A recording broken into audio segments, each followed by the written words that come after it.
Episode number 92, Vermont's Toughest with Dave Smith. Welcome to the pursuit of the perfect race. I'm Coach Terry Wilson, and with each episode, I bring stories of athletes to you that share their experiences at races in order for you to learn how to have your perfect race. We'll hear stories from athletes of all ages, abilities, and races of all distances. So regardless of where you fit in, there's something in there for you. Thanks for spending some time with me today. Now let the pursuit begin.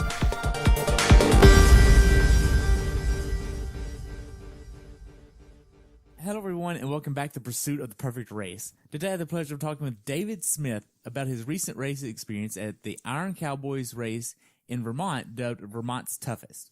This race features a self-supported full-distance triathlon where the bike ride has 8,733 feet of climbing on the bike, on top of 5,000 feet of climbing on the run. The swim is flat though. This race took place on July 14th, 2018, where the race temperature was 67 and rose to 83, and the water temperature was 67 degrees, and maybe a little bit colder shower, depending on where you're at in the lake. Welcome to the show, David. I look forward to hearing about your race experience at Vermont's Toughest. Thanks, Terry. Glad to be here. Awesome. I really am excited diving into this new race. I haven't heard much about it, and I know a lot of people probably haven't heard about it either unless you're following the Iron Cowboy on what all he's been up to, but he's got Utah's Toughest and Vermont's Toughest. So I'm really excited to have someone on here from this race. What made you want to do this race knowing that this is going to be so tough?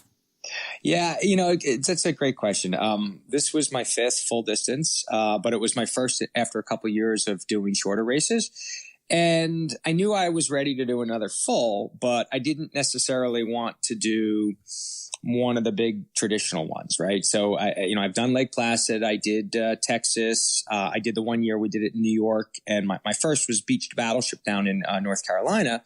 So I wanted something a little different. I knew it would be hard, and I came across this, and I had followed Iron Cowboy for years. I'd actually raced a few times, or let me rephrase that, raced on the same course with him a few times when he did his 30 full distance races back in 2012, and when he was doing his 50-50-50, the only official race he did was in Kingston, New York at the HITS race, and I happened to race there with him. So it was kind of, like didn't know him. I shook his hand a few times, met him a few times, heard him speak. So when I saw this, I was like, wow, this is kind of the challenge I'm looking for, even though it's kind of a little crazy.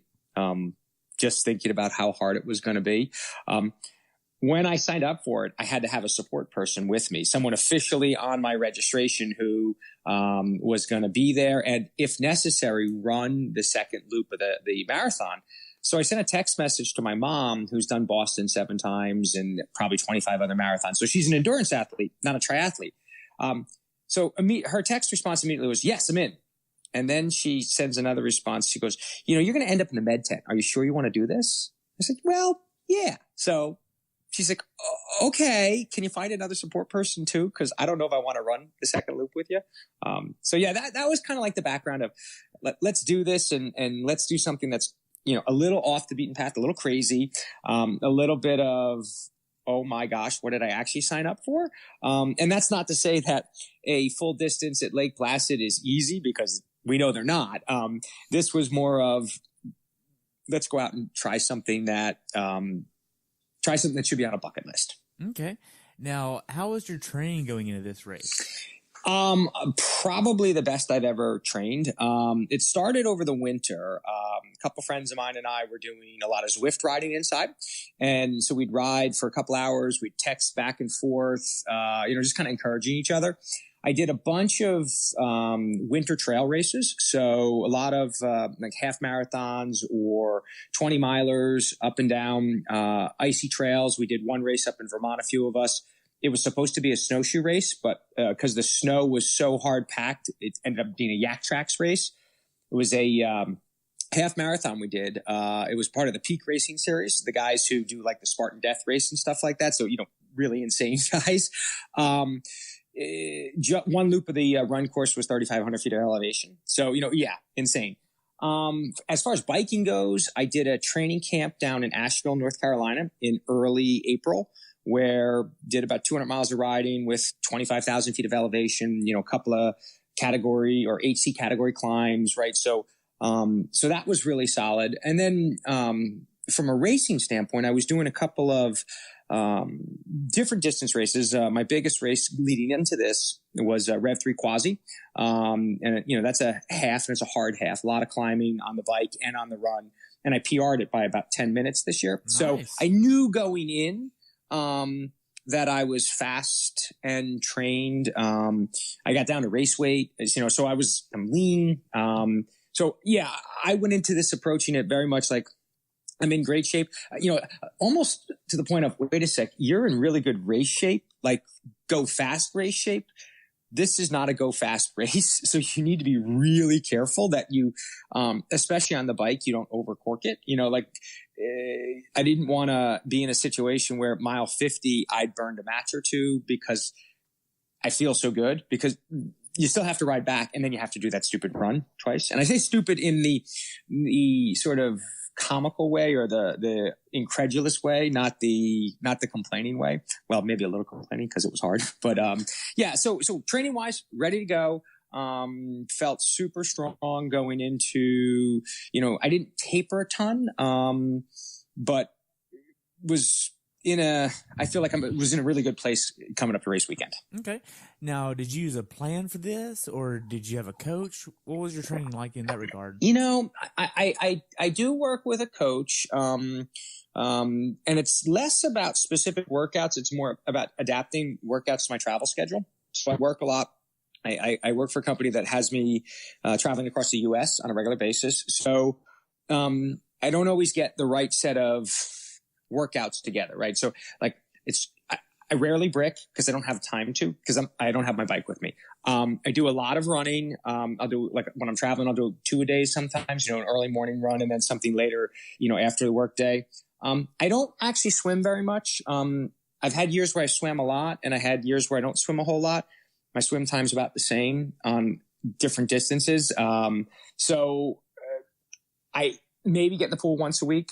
Hotel pools are very hit or miss. And sometimes you can find a good place to swim, but, the logistics don't always work out. Right. So I approached it this year with sort of the idea of, hey, it is what it is. Like if you can get in a good training session, talk with my coach about what's going to work or not work.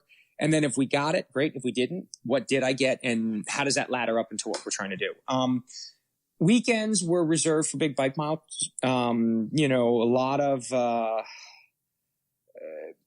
70, 80, 90 mile rides. I mentioned I was down in Asheville in early April. I also did a couple of, gravel rides in New Jersey in March, went up to Lake Placid after Quasi in early June.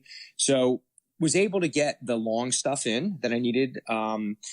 And where I live in Northwest New Jersey. We're not mountainous by any means, but there's nothing flat. So, a 20-mile ride can get 2,500 feet elevation, no problem, right? So, if I didn't always get the volume in, meaning the long saddle time, I was still getting a lot of elevation work, do a lot of hill repeats, that sort of stuff. So, it was definitely not the traditional training plan I think that a lot of us would like for a full distance, but at the same time, I felt like I had certainly the run miles in and the big bike miles that I needed. And I heard a good philosophy I'd gotten a few years ago from a coach, Troy Jacobson, the guy who runs all the Spinner Bulls videos. His viewpoint was better to go in a little undertrained than overtrained, right? Because you can approach race day, especially if you've done the distance before. You've got enough mental sort of tricks and games that your body may respond better. Whereas if you're overtrained, you might be burnt out and you just might not have anything left in the tank. So I didn't feel I was necessarily undertrained, but I also knew I wasn't overtrained. Gotcha. Now, in a short answer, what was your longest swim, bikes, and runs going into this race? Sure. Longest swim, about 3,500 yards. Longest bike, 102. And then I did the Bear Mountain Marathon in early May. Okay. Now, I know you didn't do a lot of bricks in training, but did you do a lot of strength training? No, but you know what I did do is I incorporated a lot of Bikram yoga. So working on a lot of flexibility. And Bikram is hot yoga, right? So it's a very specific.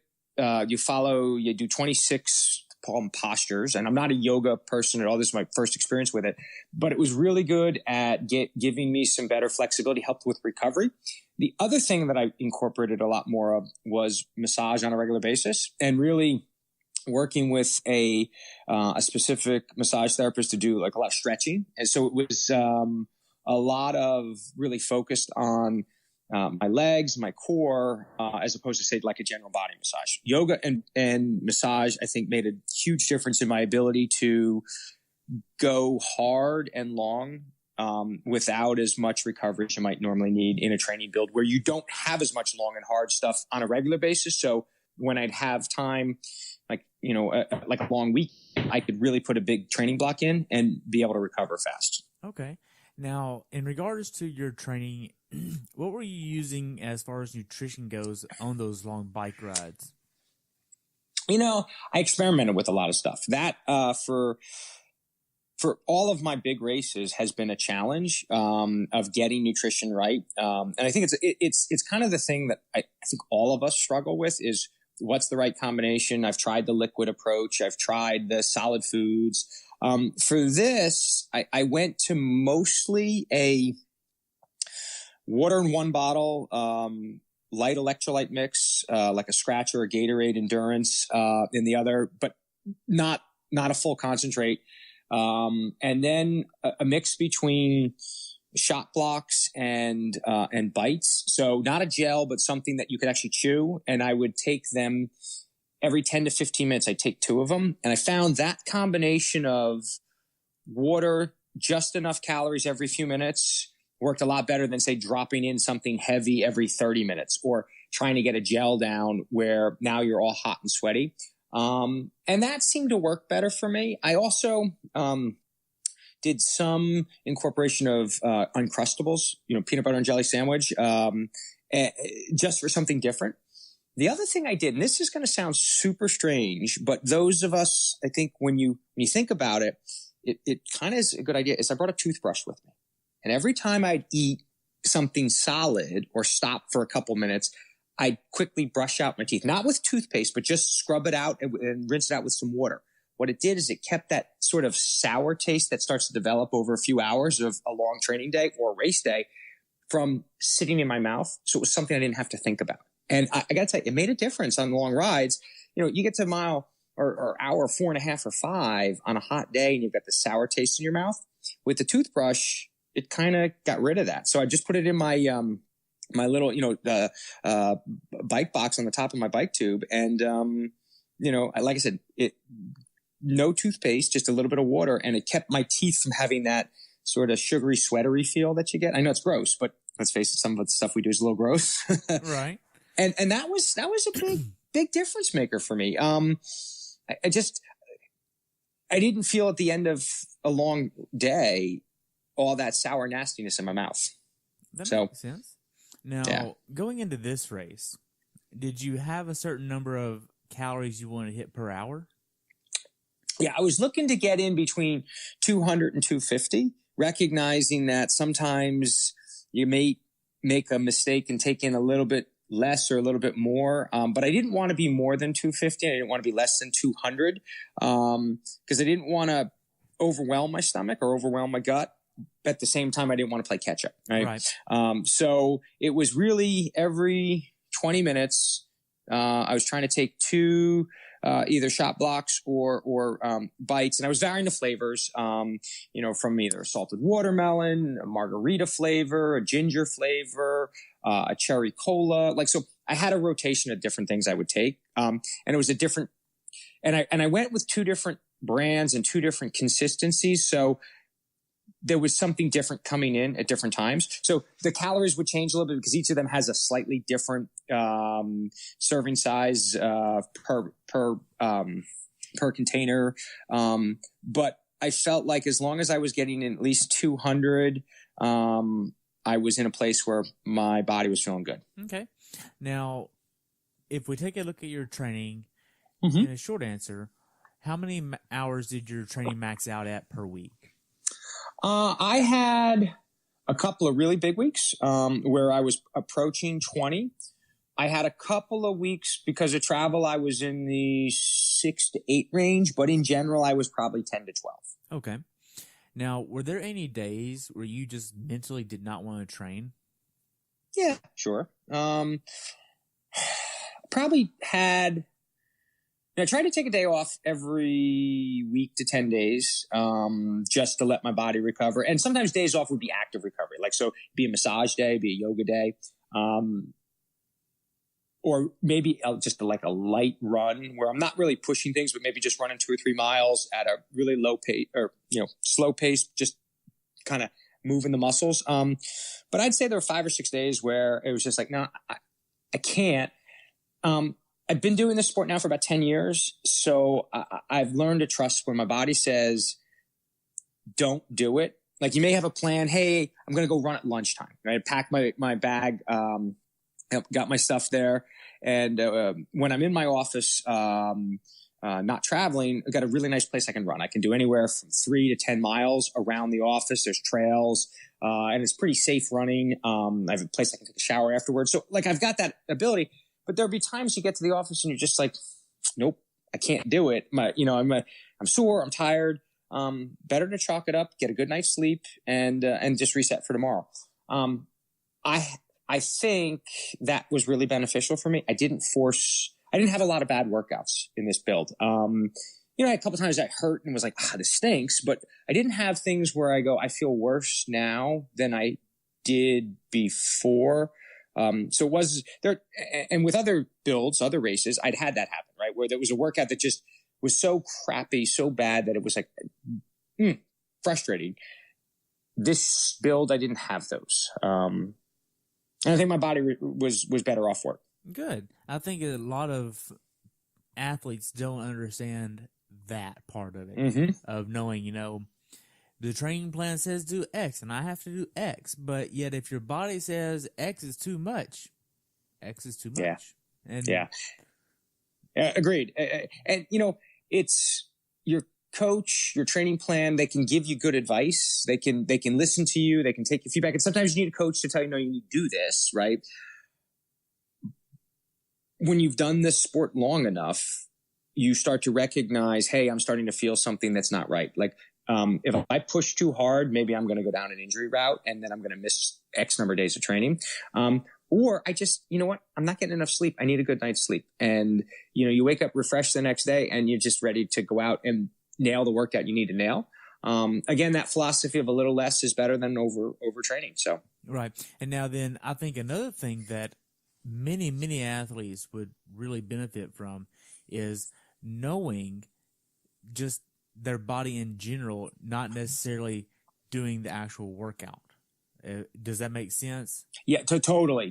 Like, the way they sleep, the way they eat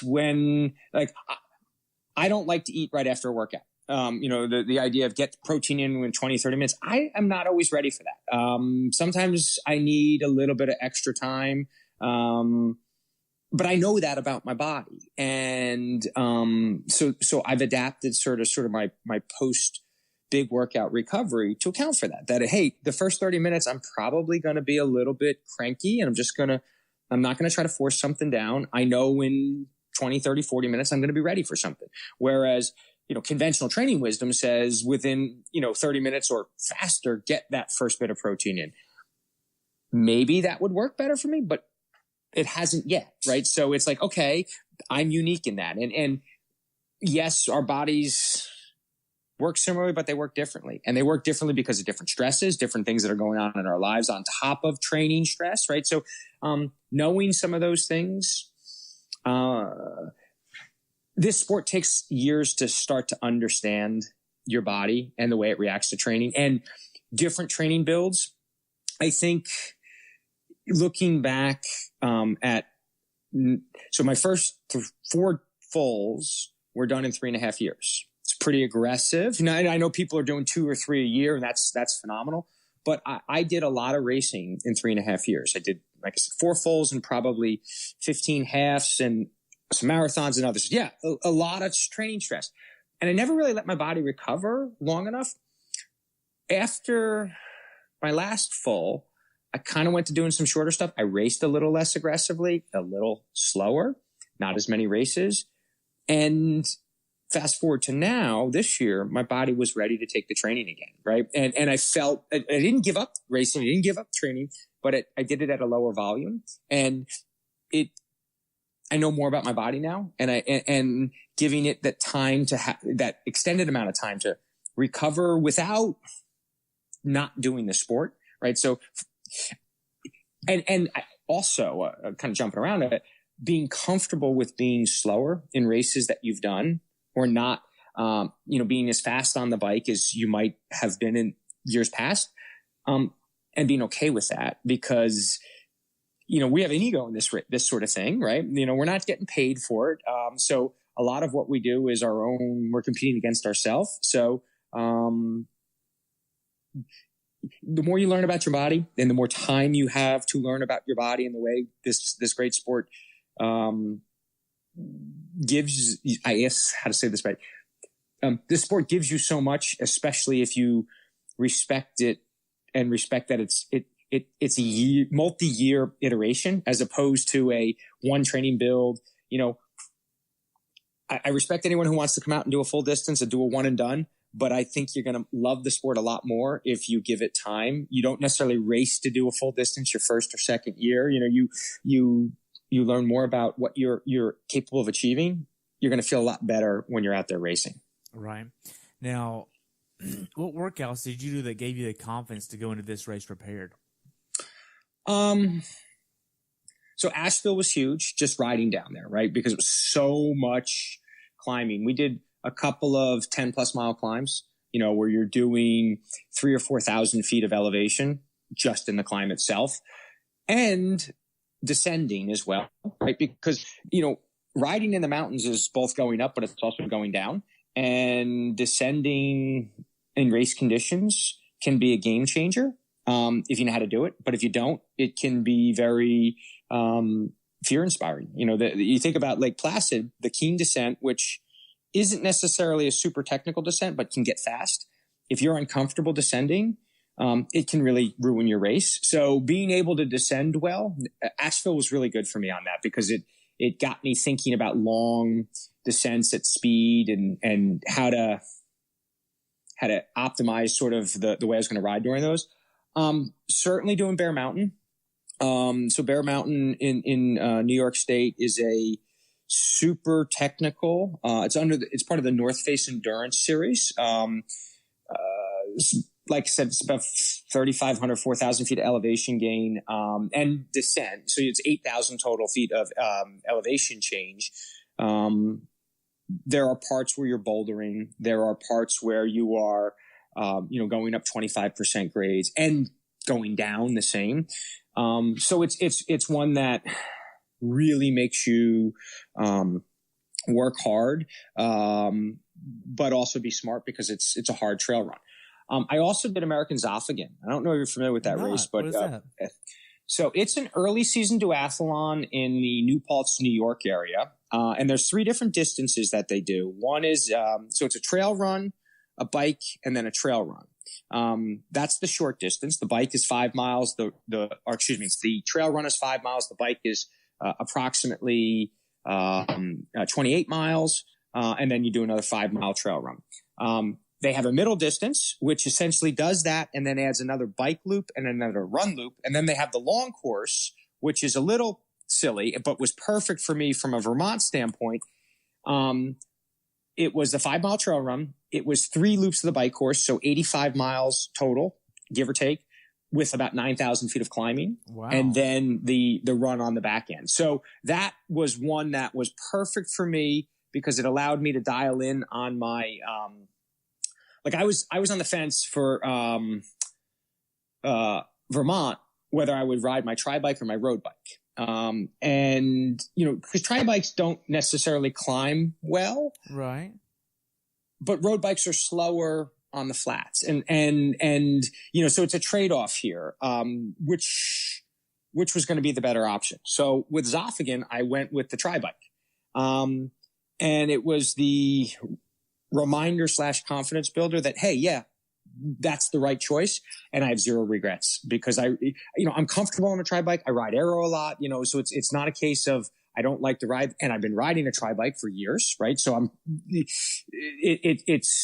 it's something that makes sense to me, but at the same time, kind of saying, if after doing the same amount of elevation in 20 miles shorter, was I going to feel bad? It was the right decision because it validated, hey, the tri-bike is the bike you should ride. And yeah, it was the right choice. Okay. Now, when you're not training, racing, or traveling to races or traveling to work, what are you doing? I work in advertising research, so I spend a lot of time thinking about the ads that we see. Are they good or not good, and why? It's an interesting job because it lets me work with some of the biggest brands in the world, and it's mentally stimulating. It's something that there's a lot of intellectual curiosity that goes into this because it's about understanding people and things like that. I'm a dad. I have 3 kids. Really? So my youngest is 13. They've all 3 of my kids have done at least one triathlon. They probably will not do another one. Dad, this is dumb. But my youngest is a pretty competitive gymnast. She's competitive at the state level here in New Jersey. My older daughter is just about 15. She's a competitive dancer. And then my son is in his early 20s. He was a pretty good lacrosse player in high school. So they keep me busy. Spend a lot of time with them doing, fun dad stuff. We try to, obviously, because they're all, have some athletic experience. We try to do things that are fun outside, whether it's skiing in the wintertime or, we're supposed to do a race together in a couple of weeks. The 2 girls and I, where my older daughter will swim, I'll bike, and then the younger one will run. There is some pushback right now between the 2 of them just because, well, Dad, I have this on my schedule. I want to do this with my friends, right? That sort of thing. So I'm hoping it's still a go, but, I'm not going to press too hard. They're teenage girls. There's only so many battles you can win with them. Right. Now, how big of an issue was balancing life, work, training, family time, and all that? How big of an issue was that for you? It's something I think I still struggle with, right? It's sometimes you have to make decisions that you've got competing priorities, and you've got to figure out, okay, if I get a workout in, then I can see this with one daughter, but then I have to skip that with the other one. Or if I'm going to go to this race, then I can't go to that event, or I'm going to go to this event, but I wanted to go to that race. So, you have to make choices. And sometimes, I'll be very blunt. I think in this sport, we can be selfish. We can get tunnel vision and like, hey, what's important for me? I think I've done a better job this year and actually the last couple of years of identifying the races that are most important and then building non-race specific time. When I'm spending time with my kids, I really do my best to make sure that it's their time, not, hey, I'm also going to do a workout. With the caveat that sometimes, if like when I was at my, younger daughter's state gymnastics competition, the time between each rotation or each event was an hour. So I had time to go run, right? So, I saw her do her bar routine, and then I got to talk to her for 2 minutes. I'm like, okay, well, I'm going to go run for 45 minutes. Is that going to work for you? And she's like, well, yeah, because I don't have to go on the floor routine until, this particular specific time. So it's being a little creative too. There are times where they don't come to very many races anymore because they're bored. And I get it, right? There are times where you wish you would see them more out on course, but I also understand, when you're 13 years old, watching your dad, ride around on a bicycle is pretty boring. So. That makes sense. Yeah. Now, going into this race, when did Mm-hmm. you actually start traveling to the actual race venue? Yeah, so we drove up. So my mom and my friend Emily, who you talked to already on another race, who agreed to be my other support, we met at my mom's house on Thursday night, and early Friday morning drove up to Vermont. Because it was self-supported, and we'll obviously get into those details, there wasn't a whole lot of pre-race pomp and circumstance. Athlete check-in was from 2 to 4 p.m. on Thursday or Friday afternoon, and we had a half an hour or 45-minute athlete briefing. And then it was get ready for race morning. So there was no bike check-in the night before because it was a small race. There wasn't a whole lot of the, if you will, steps you have to go through to, get ready for something like a Lake Placid or a Quasi. I think partly because it was small, partly because this was the first year that the Iron Cowboy's doing the race. So it's more of, let's see what's going to work best, and we'll run it this way. I think as the race grows, more people get involved, they may have to go to an earlier start, which would then lead to an earlier, having to get up there earlier. But for us, it made sense. We got up there relatively quickly.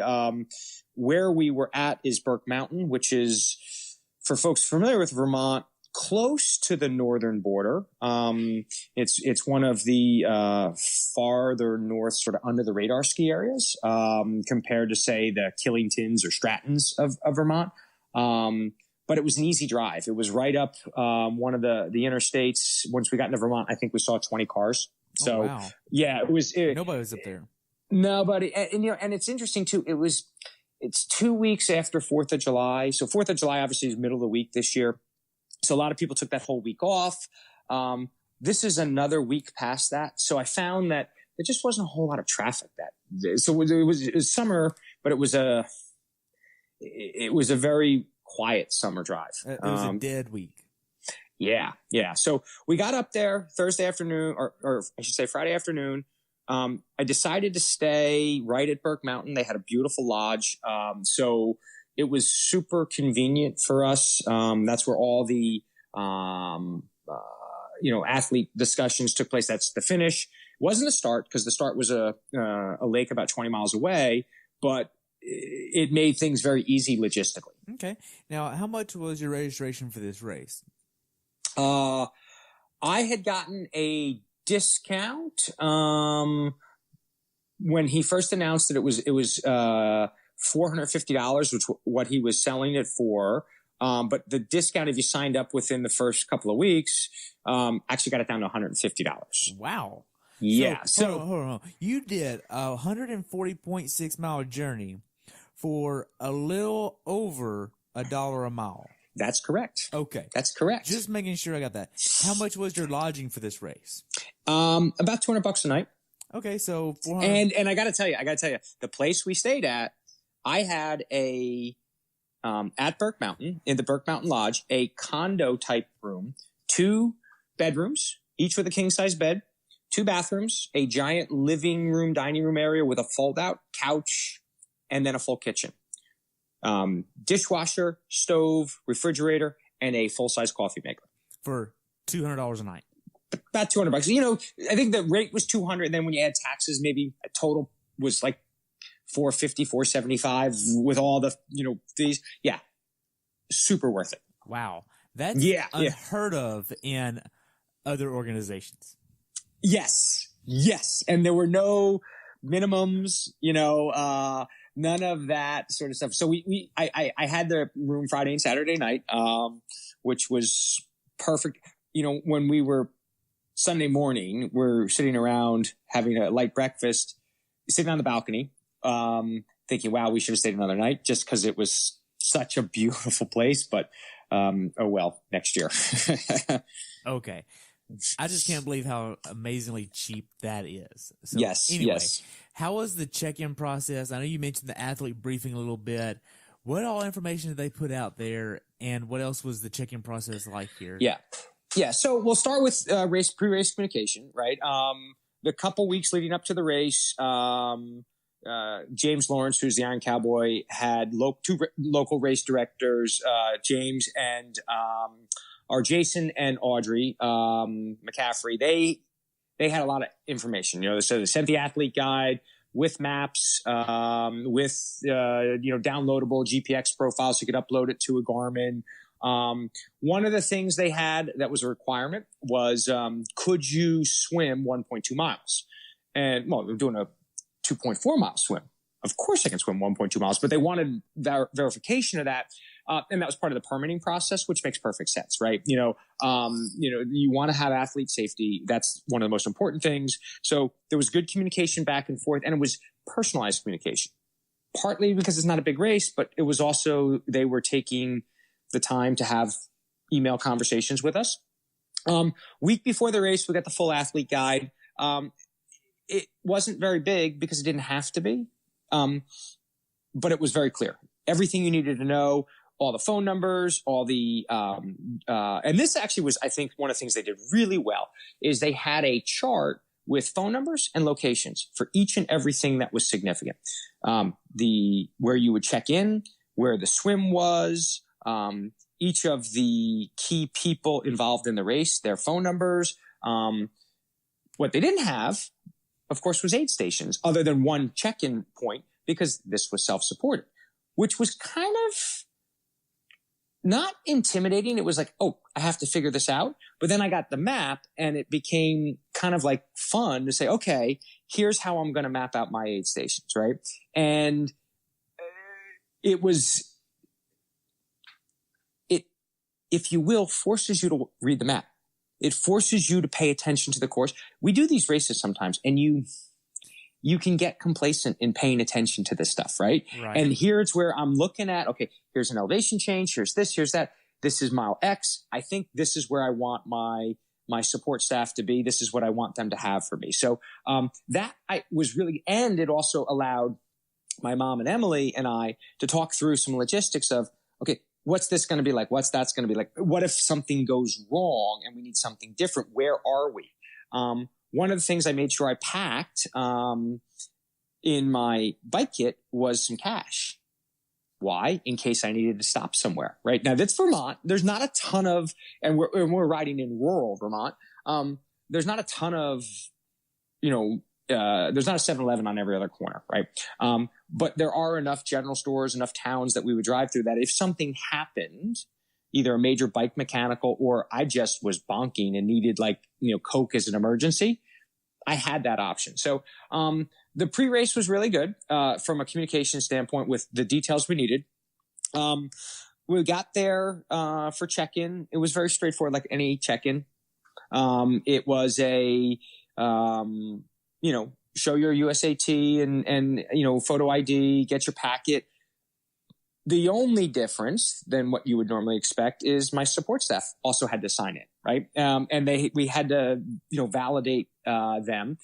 They also wanted to see some of our safety gear. So on the bike, you had to have either a reflective jersey or a like some sort of vest. I elected to wear a vest, just a simple running vest that's got lights on both sides, for as minimal as possible.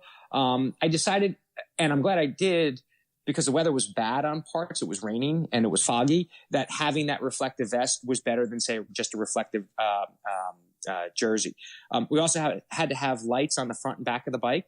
Now, again, with a tri-bike, adding weight, are you nuts? But safety. So you roll with that. For the run, they wanted to see necessary hydration. So either hydration backpack or that you're carrying water, because they had water at the top of the mountain and that was it. So it was up to you to be prepared to run at least one loop without restocking your nutrition. They're basically making sure that no idiots are registered for this race. Yeah. Okay. Exactly. They're not letting somebody that just came off the streets assuming this is going to be a nationally branded race, to come in and say, all right, cool, I'm here. Let's do this. You can't do that. Exactly. Exactly. They wanted to make sure that you knew this was going to be hard and different. And a lot of their branding, the pre-race communications, was a reminder of 8,000 plus feet of climbing, 5,000 on the bike, and 5,000 plus on the run, that the lake was going to be cold water. So they accentuated that this was hard. And this is not a rolling buffet style race. This was are you sure you're ready to do this? We want you to do it, but are you sure you're ready? Which was good, because it wasn't like intimidating, but it was authentically honest, because it was hard. Right. Yeah. Going into this race, once you got up there on that Thursday, whenever through all your stuff on Friday, are you making sure that you're getting your bike set up a certain way, or you having a certain meal plan to get in there? What does that look like? Yeah. So, from the bike standpoint, I wanted to change out my tubes, and this was on Wednesday. And as I'm inspecting them, I realized one of them wasn't in great shape. Not the tube, but the tire itself, it had some issues. So I decided, you know what, I'm just going to replace my tires. So I got new tires. I'm glad I did, just because I didn't have any issues as it relates to that. As far as food, in general, I don't eat meat very often, so I'm more of a fish and vegetarian type eater. I knew the hotel had a couple of restaurant options, so I had checked to see if they had stuff that would work for me. And I knew we probably wouldn't find something close easily, right? We might have to drive for a while. So knowing that we had an option at the hotel was perfect.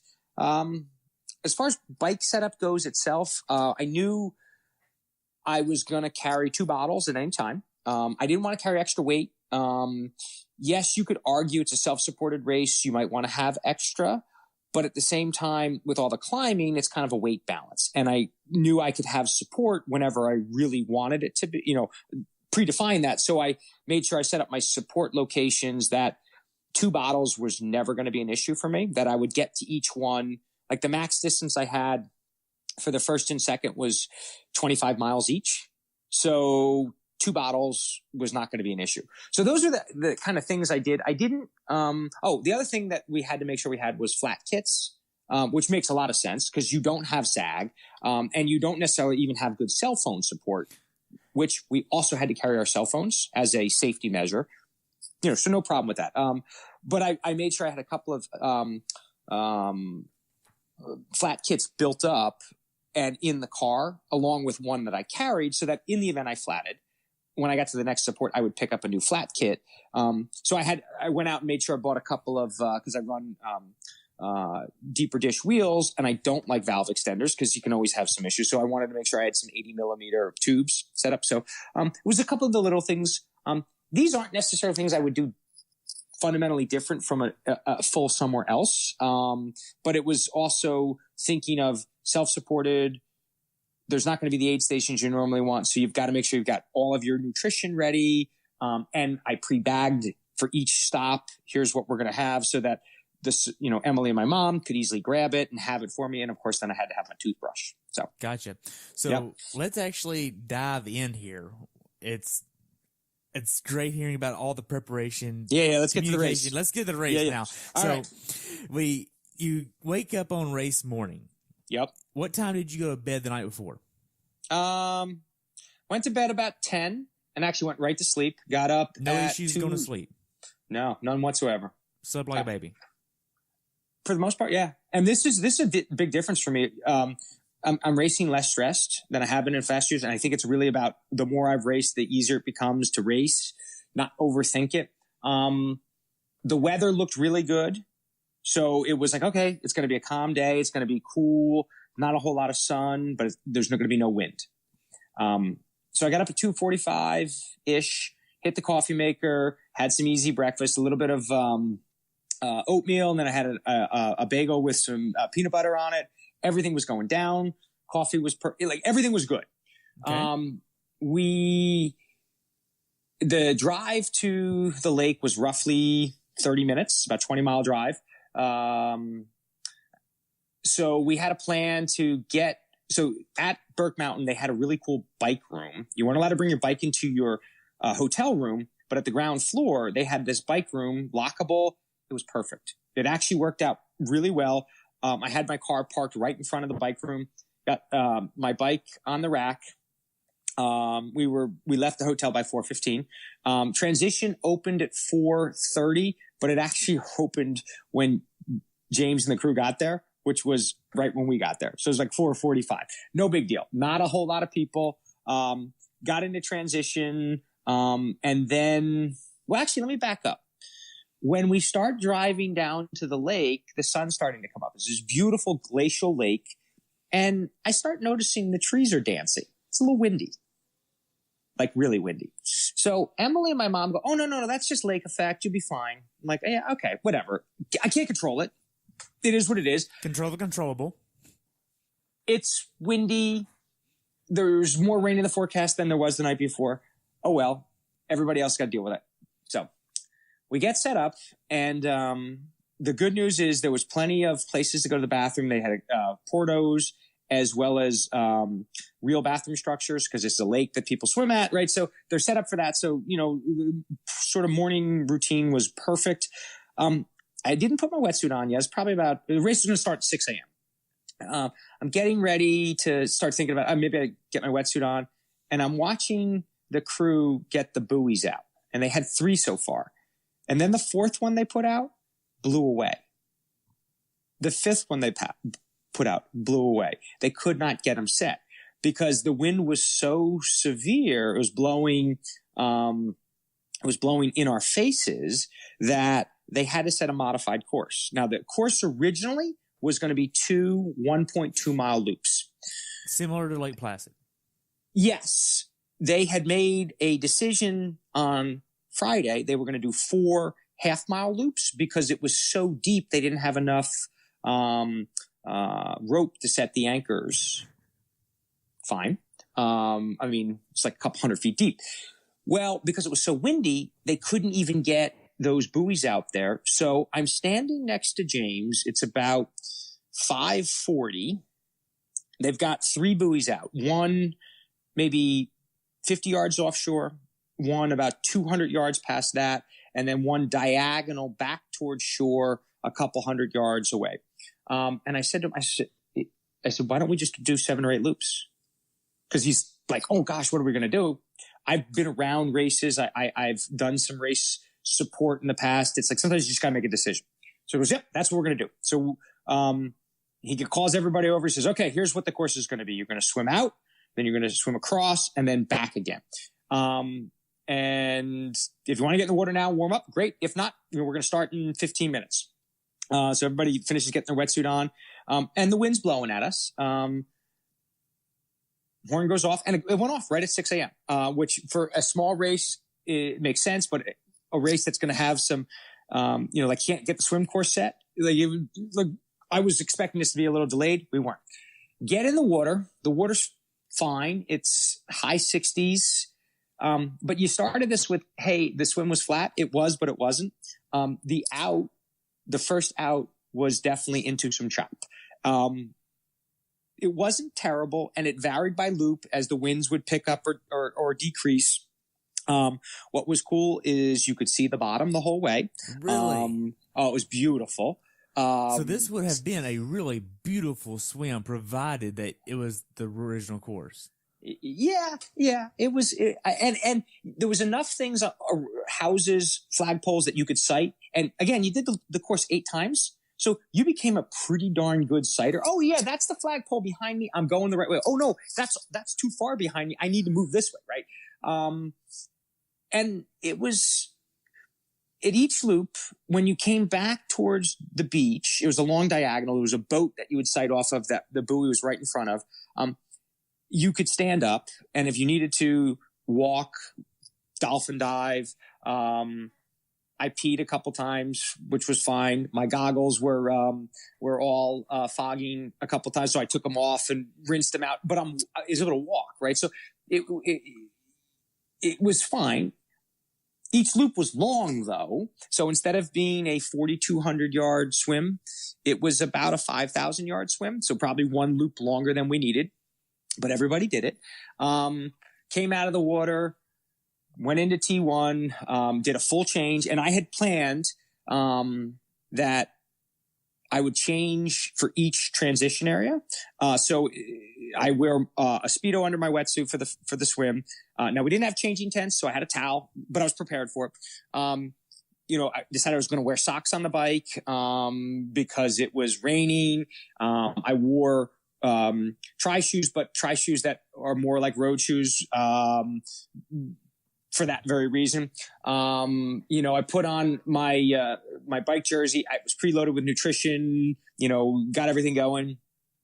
Got my bike out of transition, took a selfie with James, because why not? And then was off. Now, I was hoping the wind was just the lake effect wind. It was not. The first 20, 25 miles were into a bit of a headwind and a rainstorm and lots of standing water on rural roads of Vermont. My support crew passed me, and we met at our first aid station after a long climb, which was okay. Legs are up. The next aid station was, so the first aid station I had, it was about 25 miles. The next one was going to be at 25 miles. And the second one, so about 50 miles into the race, was the official aid station check-in point. So they had a volunteer or staffer there that was checking numbers just to make sure you got there, right? Now, the good news about the course, it was an out and back with a lollipop at the bottom, and then you rode past the lake, and then you went back into T2. So it wasn't technically challenging course from a turning perspective. It was really well marked. And what was really beneficial is each of the support crews, they had distinctive shirts on, as part of the support crew, and stickers on their cars. So you saw support a lot more than you would in a regular race. It was almost as if you had a rolling fan support, which was really cool. So going to mile 50, the far part of the course, it was more downhill than uphill. But I wasn't happy about that, because I'm thinking there's 8,000 plus feet of climbing and I'm going downhill. That means I have to go uphill. Yeah. And I knew what the ride from the lake back into transition was. It was mostly uphill. So I knew there was going to be some spots of hard riding coming back. The positive side is the wind was a big time headwind going downhill. So headwinds stink, but downhill, they're not as bad. It helped me from not burning a match, because had I been going downhill with no headwind, I probably would have ridden harder than I should have, because I'm flying. It's easy. I may have pushed another gear, but I kept reminding myself, hey, you got to save this. You got to save this. And maybe this headwind will be a tailwind on the way back. So I do the hit transition, or the second aid station at mile 50. Feeling super solid, riding back up the same road, and yes, the tailwind was there. So I got the benefit of, yes, going up some hills, but I'm getting pushed up them a little bit. So probably 2,000 feet of elevation gain was with the benefit of something pushing me a little bit, and it was good. My legs really appreciated it. The rain was intermittent. It would come in droves. It was more heavy in the morning versus the afternoon. But I felt good. I was fueling well. Every time I would meet my crew, I'd get a new bottle, one with electrolytes, the other with water. And I was constantly getting new nutrition, taking it, boom, boom, boom. Everything felt solid. Temperature was good, wasn't steamy, wasn't bad. Except I would say the last 25 miles, there was a lot of uphill and the rain had stopped, and you're starting to get the sun coming out, right? And you've got lake on the side, so you got some humidity. In general, I felt good. Had no GI issues, my legs felt solid. And I was riding actually ahead of what I thought I would ride this. I thought I would ride just under 7 hours total, and I ended up doing about 6:20. So wow. but it wasn't a like, oh, I overcorked at 620. It was, I rode a solid 620. Now we were riding in rural Vermont. Roads were marked well. I did almost get hit by a volunteer fireman who decided he had to go faster than the road was. Yeah. Forced me off the side of the road.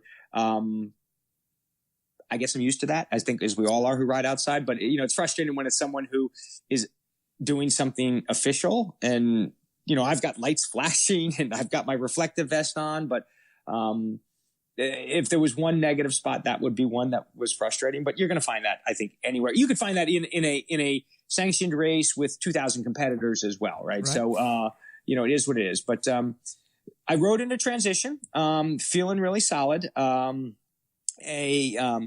And again, the plan was full change. So, socks and sneakers, new socks and sneakers, regular running shorts, a compression top and a t-shirt, put on my compression backpack and then, or not my compression, my hydration backpack. And I had climbing poles with me. So collapsible poles. That was highly recommended. I'm glad I had them. And I busted out of transition, and started on my loops, and they weren't easy. How many loops were there? 2 loops. 2 loops. Okay. 13 miles apiece. They actually were short. They were, so the swim was long. The bike was hilly. The run course was slightly short. Okay. They were 12.5-mile loops. So, yeah. Elevation made up for it. Yeah. The first 2.5 miles were straight up. Really? It was a hiking path that so mile 1, you did about 450 feet of elevation. Mile 2, you did 1,100. Yeah. 1 mile, 1,100 feet of elevation. You get to the summit and then you've got to run downhill. And then you've got so it's basically 5 miles of severe up and down. Then the next 7.5 miles are rolling stuff. And then you do it again. Okay. Now, whenever you got to the summit the first time, what was your thinking behind getting to the top? Was it, holy crap, I have to do this twice? Or, okay, that wasn't too bad.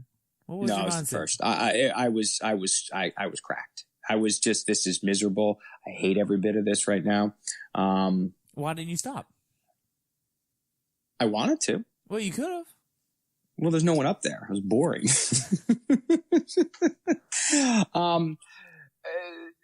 Yeah, it was a lot of mental games up there. So here's the reason why James did this, right? Here's the reason why he made this race the way. This is what he told us in the athlete briefing. He said, I just did Norseman. It's got an iconic swim. Right? You swim in a cold fjord. He picked Lake Willoughby for the same reason. Cold, deep, glacial type lake. Didn't work out the way he planned, although it probably made it harder the way we ultimately made it. The bike course, super hilly. He said then the reason he wanted a 2-loop all trail run with lots of climbing was Norseman. It's 22 miles of a road marathon and then 4 miles up the mountain. That's great, but he didn't want a 22-mile road marathon. He wanted you to be doing trail running from the beginning, middle, and end. So a lot of the trails were blurry from the standpoint of just getting through it. You hear lots of sounds. I heard what sounded like a rattlesnake. We knew there were bears there. We had seen a bear the night before. This trail, it seems like it's almost at the Appalachian Trail. No, because that goes a little bit different, but you're in the Green Mountains. Okay. And it's actually a lot of the trail system is the Kingdom Trail mountain bike system. So Burke Mountains, it turns out, is very famous for mountain biking. And it's both downhill stuff as well as cross country. And we rode on both of them. We went up and down, or you should say run. We went up and down some of the climbing trail was not mountain bike able. There were parts of it that were 30% grades or more. There were parts where you were hand over foot bouldering up. Hence the climbing poles made a difference. Most of the trails in the middle were rolling trails. They were not super technical. There was not a lot of rocks and roots. But yeah, it was a struggle. I had, the title of your podcast, Pursuit of the Perfect Race. I had a really good swim. I had a perfect bike.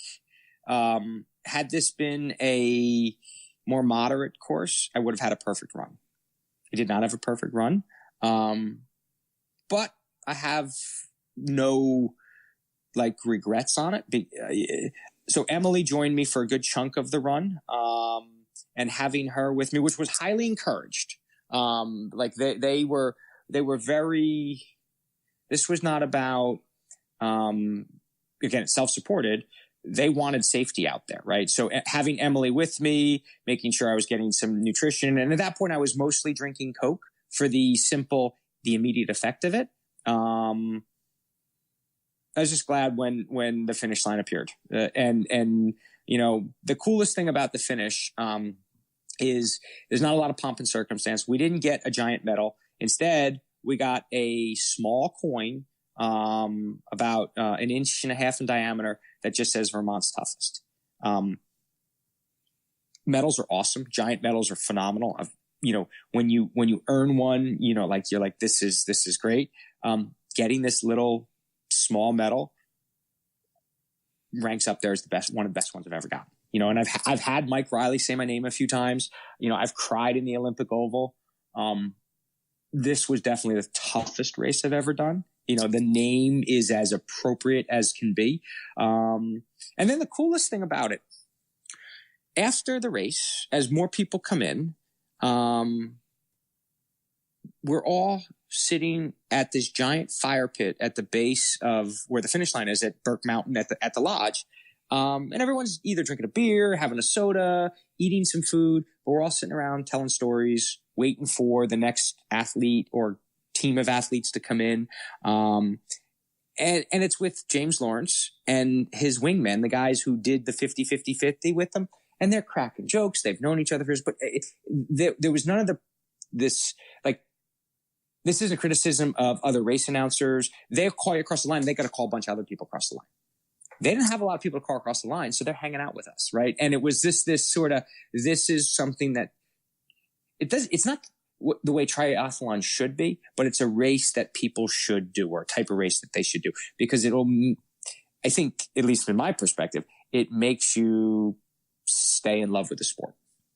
So it wasn't a perfect race, but a lot of it was. It was a perfect, it was a perfect experience. Gotcha. So let's back up a little bit and take a little bit more time here to talk about the first loop of the run when you're by yourself and you're starting to go in these dark places. Yeah. I tried to eat some real food. I had a Uncrustable, which my mom would call Untouchables. I took a couple bites and, had gag reflexes. I tried to get some gels down. That didn't work. Cause again, the gel gets in your mouth and it just stagnates there. It sits there.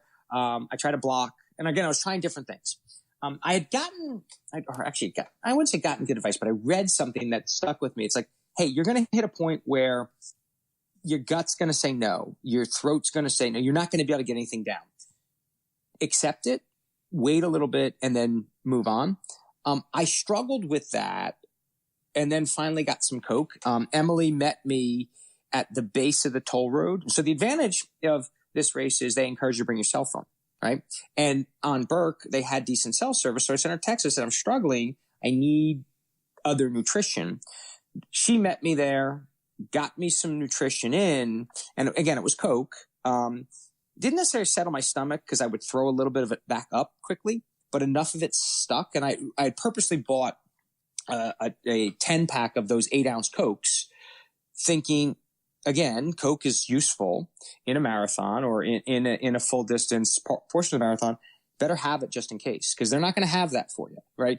At best, they had a little bit of water at a couple of random spots to be someone with some water. But someone had a Diet Coke. I'm thinking, yeah, Diet Coke? No, I need every calorie you can find. She's like, I have a Diet Coke and a banana. I wanted to punch her in the face. Just because, like, the thought of eating a banana and drinking a Diet Coke, which is going to do nothing for me.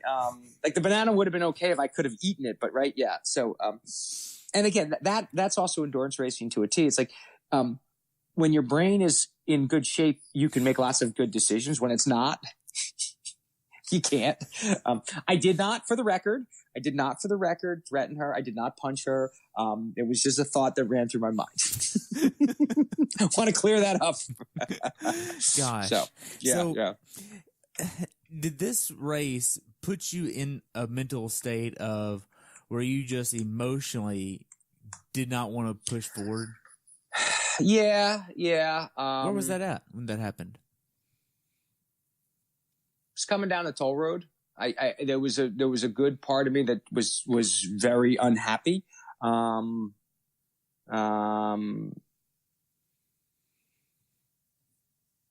Getting some nutrition in the system and just moving at a slower clip. And then Emily joined me. That made a difference for me. So could you have done the last loop without her? No.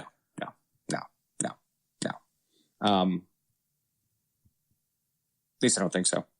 So are you going to go back and try it again without somebody on the second loop? No, to be honest, if I do this again, and I'd like to, for sure, I'd rather do it as a team straight up. I think it would be more fun. So, not a relay where one person swims, one person bikes, and one person runs, but a you do half, I do half, you do half, I do half. I think that would be. What does that look like? Well, James's design was first swimmer does, 1.2 miles, then the next swimmer goes. First biker, their thought was stop at mile 50. I think they had one team do it. They had one straight up relay team. They had one or two teams that were the half. And then, each person does a loop of the run. So it's essentially doing a half distance as part of the full. I would love to do that. I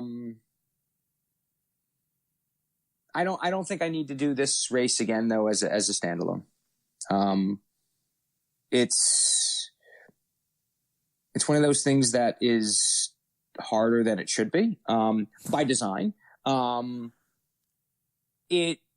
What I do want to do next is I want to do a, big company race again. I don't know if I want to go back to Texas because I didn't like, the Texas course other than the run course. I did not like the swim. I did not like the bike.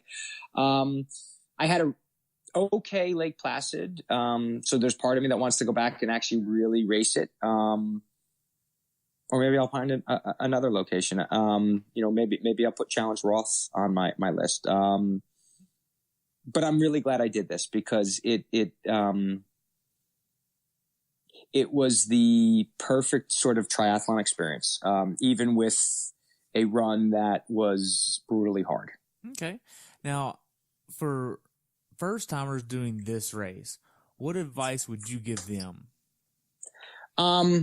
Do some races that are a little bit non-standard from a distance standpoint or from a design standpoint. So like American Zofingen, what I talked about, right? It was a lot of climbing. It was some different types of running. Definitely get some hill training in on the bike and run. So doing trail runs, would be probably the most invaluable thing from a running standpoint. So running miles are great, but because so much of the run you're doing is you're not running at a 7, 8, 9, 10 minute mile pace. You're walking at a 15 or 20 minute mile pace, and you got to accept that, right? And then you got to go downhill, and then so the third thing would be getting yourself into a bonk situation so that you can get out of it. Meaning train till you bonk, train through the bonk, keep going, and sort of get yourself so give yourself the confidence that when you bonk or you're feeling like that's coming, you've got some tricks that you can go to that will help you get out of it. Okay. Now, we covered quite a bit. Do you have anything else you'd like to add about the race?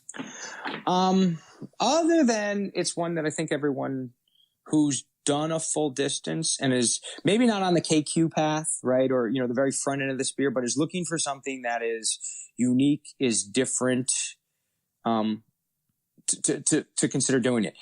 You got to be flexible. You got to accept the fact that there's not an aid station every 10 miles. There's not, someone handing you Coke and a gel and a pretzel and a cup of hot soup, on the run course, right? And you're not going to be littering either here. That's true. Yeah.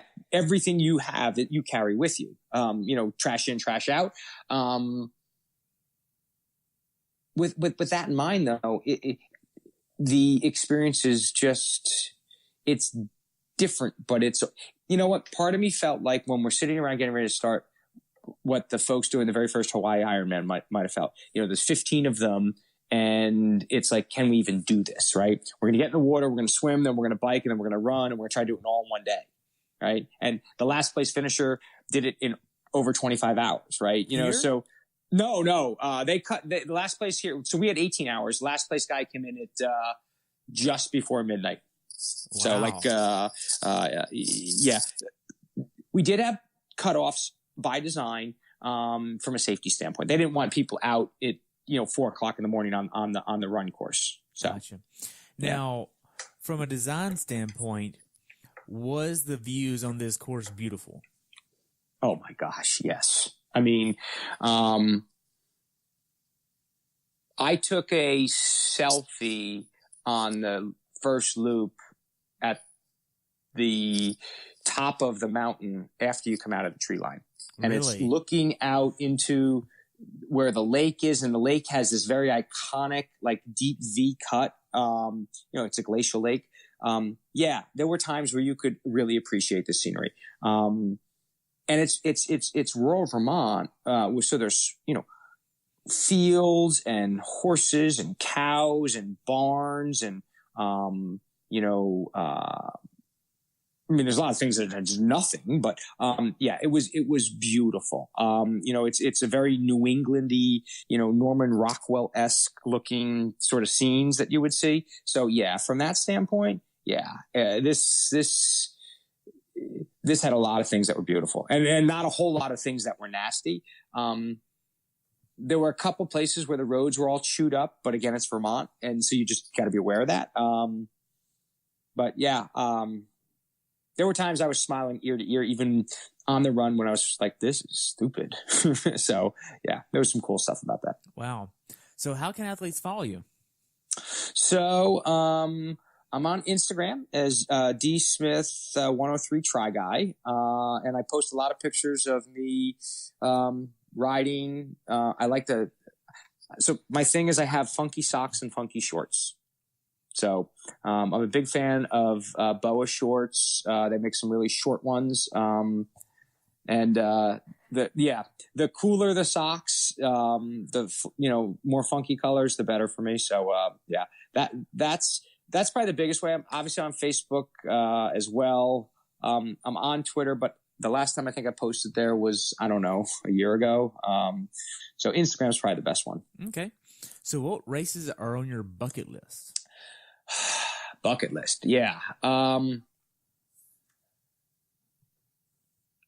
definitely want to do Norseman. And even more so now, right? Because I've experienced a race that is in the same flavor. I want to do Challenge Roth because I've heard so much of what Solar Hill's all about and, that experience. I want to do Boston. Because that's something super iconic. Part of me wants to make it to Kona, but I don't know if that's really in my cards, and I'm okay with that. I respect people who are on that path, and to be at the front end of what that is like is really hard. And I don't think I have the time to devote to that. But it's the other bucket list races are those ones that are sort of under the radar. Like what? this was definitely a bucket list race. I'd love to do his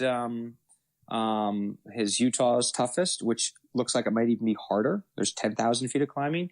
But it's also finding these local races like an American Zofingen, or something like the SOS or American Triple T, right? Which are triathlons, but with a different sort of multi-sport flavor.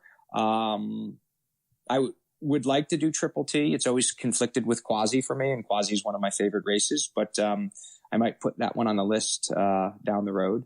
And I'm also, if someone says, hey, let's do this crazy, stupid race, I'm probably be like, yeah, I'll sign up. So the bucket keeps getting bigger. Wow. Well, David, I just want to say thanks for sharing your experience at Vermont's my Toughest. pleasure. I've really enjoyed hearing about this. It makes me want to almost sign up for it. Almost. Oh, do it. Almost. You almost have it. You almost have it. Yeah. Hey, we could do it as a team next year. Oh my goodness. Stop that. Stop it. David, I only have one more question for you. And sure. That's, what's your definition of a perfect race? So this is what I say before every single race to myself. And it kind of like 30 seconds before the cannon, the gun, the horn goes off. Finish fast, finish first, but finish. Any race I finish ultimately is a perfect race. The finish line and the experience to get there, that's what matters. And I've had some races where I finished near the front, and I've also had races where I've finished near the back. Equally as enjoyable, even though there are parts of both that aren't so enjoyable. I think a lot of athletes will say, I did this right, I did that right. For me, it's I got to the finish line. Awesome. Well, David, I just want to thank you so much for spending some time my with me pleasure. today. I've really enjoyed hearing about this race, and I look forward to following you in the future, okay? Thanks, Terry. Great. Awesome. Have a good day. Thanks. Thanks for tuning in today. I hope you were able to learn something from today's episode. If you enjoyed the show, please take a minute to leave a review on iTunes or share it with a friend. Be sure to subscribe so you never miss an episode. If you'd like to see pictures from this athlete's race, learn more about who I am, what I'm doing, or be on the show yourself to share your story, check out my website at CoachTerryWilson.com. Until next time, continue the pursuit.